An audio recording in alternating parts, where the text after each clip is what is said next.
mozzarella stretching. I'm Laura Davenport, and this is Fawn Smits. We're co-owners of Tulip Tree Creamery. I'm going to do a quick picture slideshow so you know a little bit about who we are, and then we'll go right into the demonstration. So, I'm, as I said, Laura Davenport. I'm co-owner of Tulip Tree Creamery. Here's a couple pictures. I like to do pictures so you can kind of see versus reading words, but when I'm not at a Fortune Fish show, I'm usually out feeding people cheese, creating cheese plates, coordinating classes, and so forth, or doing farmers markets. Fons is going to talk a little bit about him. Yeah, so I'm from the Netherlands. I'm from all the way in the northern part, the province of Friesland. It's dairy country, as you can see it, although we are getting some tulips in there right now too. And so I've been here. I've been basically working in dairy processing for over 25 years now around the world, and went to many different places. As you can see, a couple pictures up there. I spent about 5 years in Tanzania setting up a dairy co-op, all little dairy centers, a whole dairy sector. Did some consulting in Kenya, Malawi, and a lot of different countries over there. Also went to Mongolia, some cheese making over there. The bottom three are from the US. I help a lot of small-scale cheesemakers in the US as well with consulting. So I've been around a little bit. Here are some companies I actually worked with. When I came to the US, I came here to set up and help Traders Point Creamery. They were in production for 2 weeks, and then I got them going. I helped them to develop the main line of products. They're known for the yogurts, the flavored yogurts. That's what I developed for them. Then the cheeses, the hard cheeses, the soft cheeses, the ice creams. From there, I focused more on the consulting, and I went to the other company, which is right here in Illinois, is Ludwig Farmstead Creamery. That's a Farmstead Creamery, helped to set that creamery up, worked there for about 3 years, a nice line of raw milk cheeses. Worked with developing Teton Valley Creamery, a beautiful area. Unfortunately, the creamery had to close because of personnel. They could not find cheesemakers. So it's a very difficult thing. And of course, the first time when I came here was actually to work for Cowgill Creamery. That was a long time. When I came out of Tanzania, I went to Cowgill Creamery, worked there for 2 years, and helped them very much on focusing on getting their fresh cheeses going, a recipe developed and everything. But the main cheeses, like what they became known for, was like the Mount Tam. That's what I helped develop for them. And we run into the Red Hawk as well. That was the last one when I left, and then they took it from there. Then 2 years ago, we started Tulip Tree Creamery. And because everybody was starting to ask me and say, why are you doing this for other people? It's time for yourself. And we had a good talk and say, okay, now is it. Let's go for it. And what we wanted to do is focus on a whole different line of cheeses than what we've been doing. So far, I made a lot of hard-aged cheeses. So we said about in the Midwest, if we want to do something a little different, let's do specialty cheeses, something which you don't really find a lot of. And that's exactly what we have done. So everything is handmade. We focus very much on maintaining the handcraft. Everything is like it's small batches, and it takes a lot of work. And so far in these 2 years, I've done over 53,000 of those little square cheeses. And when you put it together, it sounds like a lot. And everything came through your hands. But it's great. And we expect that in the next year, we do another 53,000. But you can see we do some fresh cheeses too. We spread them all with herbs on them. Everything is totally handmade. It takes a lot of work. This morning I was making cheese too before I drove up here. But that's what it takes. So. Here you go, Laura. So we're located about 3 hours south of here in Indianapolis, on the northwest side of Indy. We obtain all of our milk from a single-family farm that has been around since the 60s. It's a Lot Hill Dairy in Seymour, Indiana. See a picture of John here in the middle and his family here on the bottom right-hand corner. We've been working with him since the Traders Point days. So about 12 years we've been have some association with our farmer. He is in the process of becoming humane certified also with his Holstein animals. From the milk we make well, I've mislabeled this. Top left, we do butter, fresh mozzarella, fresh nettle, and fromage frais. The nettle and fromage just won ACS awards at the American Cheese Society. We have award-winning cheeses now. Our Trillium on the top left here is our Bloomy Rhine triple cream cheese, and it just won the first place at the Illinois State Fair this summer. So we've got 3 other cheeses pictured here. Our Fox Club, which is our washed rind double cream cheese. Our our Tiger Lily and our Dutchman's Breeches are 2 of our newer cheeses that we have at our booth. So come and sample all of our cheeses today. And then we do some short-aged cheeses, our Haymaids, which is our Alpine style, and then our beer cheese, which is a unique style of beer cheese where we add different microbrewery beer to our milk to make these cheeses, so it's a little bit different. And we generally get the beer from a local brewery in the Indiana or Illinois. We're associated with the Good Food Merchant Guild and the American Cheese Society, and Slow Food recognizes as an honoree, as well as in Indianapolis, we won the Best of Indy 2015 for our fresh cheeses. Okay. So. Great. So we do a little bit of fresh mozzarella, and mainly what we do right now is we sell it on the farmers markets. Right now we have a little bit of difficulty getting that through the winter. I don't know why it is, but suddenly around Indy, people stop eating fresh mozzarella when the tomatoes are gone. So we kind of focus on from kind of spring till fall to we do some, we make the fresh mozzarella. The plan is that we're actually going to expand that into next year when we have to significantly increase production, and that's where we can really hope that we can also do some curds as well, so people can stretch their own. Now, one thing is what we do too is like we also started classes of mozzarella making, and when people follow the classes at our creamery, it's a totally hands-on experience, and they do exactly the same as what we do when we make our curd. Making mozzarella is following the same steps. What you do is of course you get some good milk, and this is usually where things go wrong, is when you don't get the right milk quality in. So top quality milk is the best thing to get. We pasteurize it, then what we do is we add the ingredients. We work with citric acid. You can also do cultures, but cultures take a little bit longer, has a little bit different flavor, and it just gives a slightly different mozzarella. But we prefer right now to work with a direct set, which is called with citric acid. It's nice, you put it in there, and then you put the rennet in there, it sets, you cut it up, you make the curds, you get some whey out, and then it's basically ready for stretching. And what you then get is basically this. And it looks a little weird now because we put the curds in a kind of a cheese mold to kind of press it a little bit. And then if you have a lot of it, you can actually put it right in the freezer. Works totally fine. Pull it the night out before, and it will defrost, and then you can stretch it as well. You can also just put it, after making, you can put it in a cold room, stretch it that day. And that's basically how the whole make is. We put about 14 days on it, and that's about it. So, yeah? Does the milk have to be homogenized? We don't. Some people do, but we don't. Yeah. So when it comes down to the making of the mozzarella, when you start stretching it, there are a couple little things which we can do. Of course, the quality of the milk is a big thing. When things go wrong, it's like if you work with milk from the store, like homogenized milk, pasteurized, has been old, sitting around already for quite a while, that usually does not want to work as well for mozzarella making. The fresher, the better. That's the key thing. The pH is crucial. That's another thing where when people make mozzarella at home, where things go wrong, is that they don't hit the right sourness.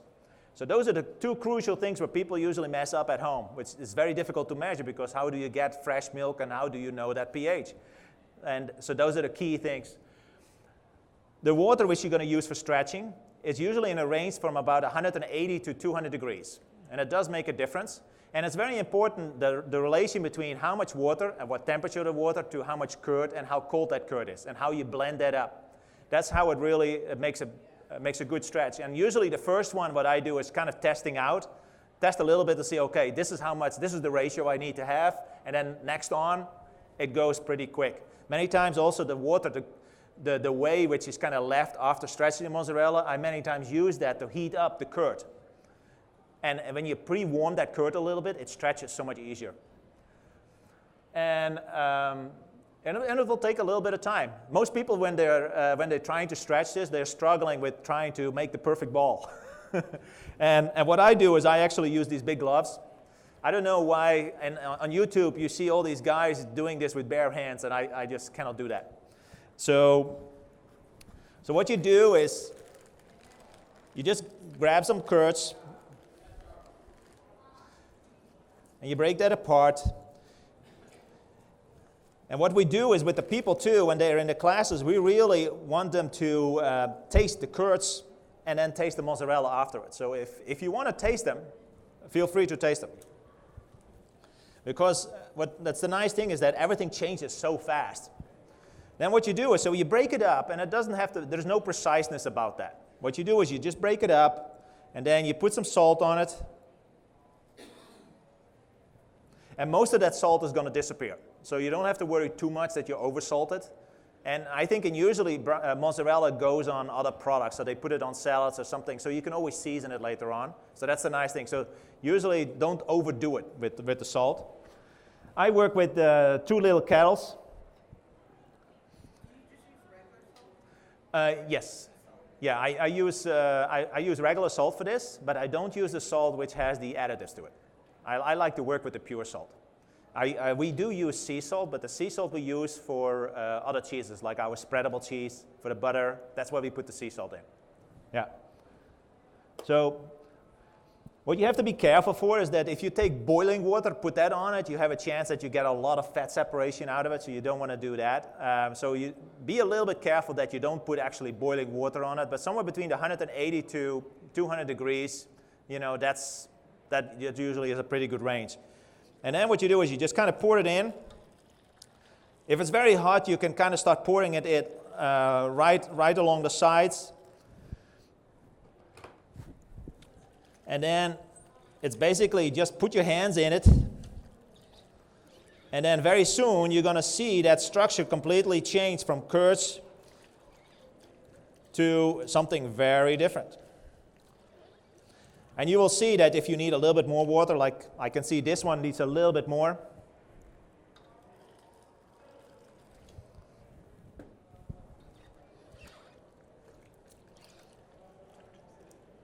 Yeah. So what I do is I first get my hands in there a little bit to make it nice. And then you can see. So now you can see how that structure has changed. See? And you can, in the beginning, you really have to get your hands in there. A lot of people, what they try to do is they try to kind of push that together like that. No, in the beginning, it's all about getting that hot water in that curd.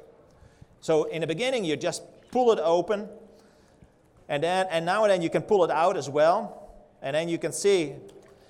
And once the whole structure of the curds is gone, and you see that it's nice and smooth, then you can kind of start shaping it into whatever shape you want to have. And a good test too is kind of see, is like, can you make it nice and long? You see? So I like that.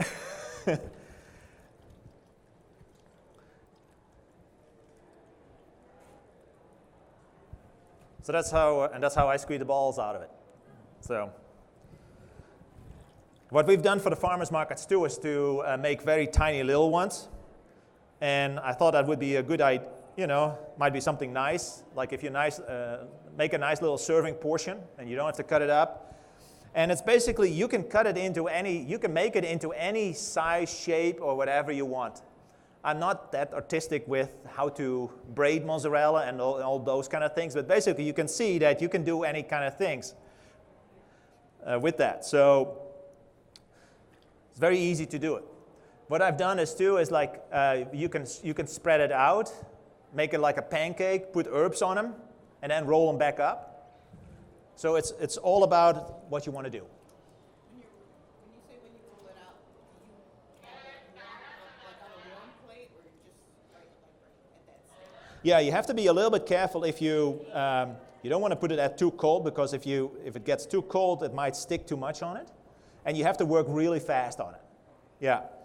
Another thing which can happen is that if you put too hot water in here with the curds and you start stretching it, that it becomes so soft and it really sticks to the sides. So that's another thing which you can often find. And another big thing is that whenever you use a bowl like this, make sure that it's one which is still nice and smooth, not one which has been cut up with knives and all that stuff, because that's where that mozzarella really gets stuck on. So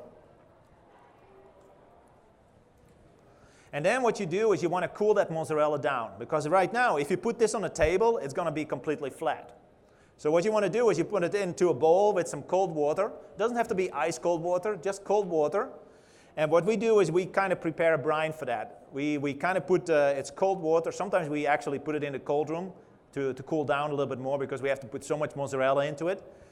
And you put a little bit of salt in there. Now, if you just want to put it in there to cool down, and that's it, and then after that you take it out and you're going to eat it up, then there is no problem to do that. But if that is something where you want to keep the brine, the mozzarella in, and you want to pack that with the mozzarella, then what's going to happen is that mozzarella is many times it will become slimy. And what happens is, because that pH, the sourness of that water is not good enough. So if you wanted to keep it with that brine, many times you have to add a little bit of citric acid or a little bit of an acid with that water too, to make that sourness go down a little bit. But if you just want to keep it there, cool it down, and then serve it up, that's totally fine. That will work. And like this one I just did a little bit earlier, and you can see it keeps its shape right now.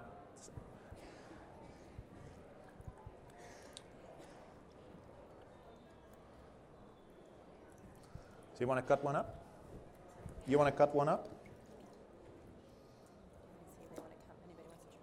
Yeah, does anybody want to try this?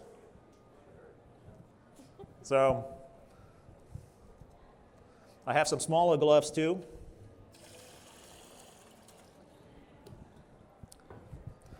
Great. I'm sorry? You can, but what I like to do is I always want to minimize it as much as possible. I don't want to stretch it too much. What I found was that if I stretch it too much, that it became kind of dry. It didn't keep as nice moisture in there. And yeah, overall the texture of the finished product was not the greatest. So what I try to do is I want to try to keep as much moisture in there as possible. So what I try to do is the moment I see the curd structure has disappeared, that's where I start molding it into the shapes I want to have it. Yeah. It's very important to make sure that you get that water temperature and the curds right. Because if you start working with too low of a temperature of water, then it becomes too tough to work. And then if you have to warm that up again, then you're going to see a lot of times too, you're going to get a lot of fat separation on that product. It doesn't become as nice. So it's almost like you have to kind of really focus on getting that one shot right, and just take the first one to practice, then the second one, then don't overdo it, just stick with that routine, and then that's what you get the nicest mozzarella. So, okay, who wants to give it a try?